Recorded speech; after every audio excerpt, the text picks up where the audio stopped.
Doug Kent describes himself as a bowling center rat. It's there. Oh, perfect. The son of bowlers, Doug grew up around the lanes and was just 24 years old when he broke through for his first title and his first major at the 1991 USBC Masters. His first major victory, well earned. It was career changing. I mean, because you don't know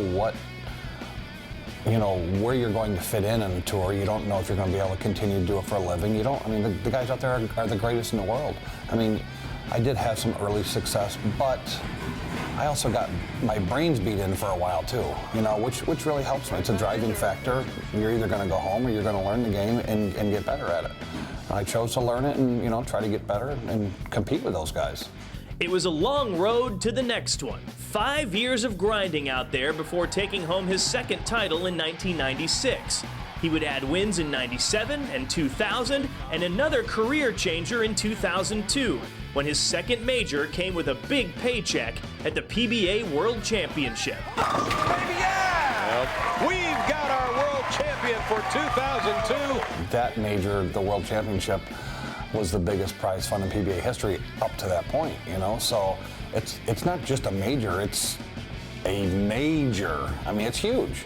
Focus on what I'm doing. I try to watch what other people are doing. Just try to keep things as simple as you can and stay within yourself. You can't try to be somebody else. And that always helped me get through some of the tougher matches and win tournaments like that. The year that Doug turned 40 turned out to be his biggest year.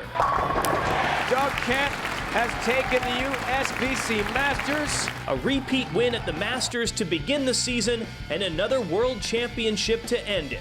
Doug Kent was named the 2007 PBA Player of the Year right when he needed it the most. He's got it! Doug Kent wins his second major of the year. I was struggling in between winning the Masters and the World Championship again. And again, I'm just so much self-doubt that part in my career. It's just, how much longer am I going to do this? And you start doubting yourself. And, that's the toughest part of being on tour, though. But it was great moments, great year. It was, the highlight for sure. Ask anyone about Doug Kent, and the word you'll hear the most is versatility. Doug is like a chameleon, ever changing with the conditions.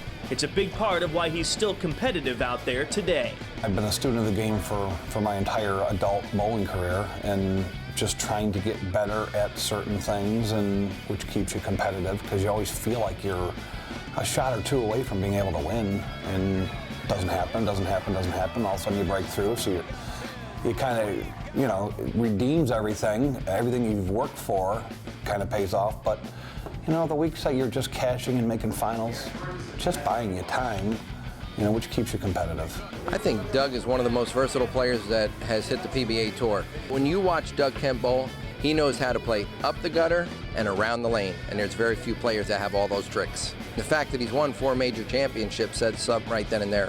What makes Doug Kent a Hall of Famer to me is every major that he bowled, you knew he was going to be in the top 10. Everybody would say, well, he's good at everything. He may not be great at one thing, but he was so good at everything. And I didn't see that. I kind of thought he was great at everything. 10 titles, 4 majors. And now, as Doug enters the USBC Hall of Fame, he looks back at a career that is still a work in progress, but that has given him so much. You have to work at it so hard to play at that level and to be able to compete at that level that it consumes you. And your life is built around that.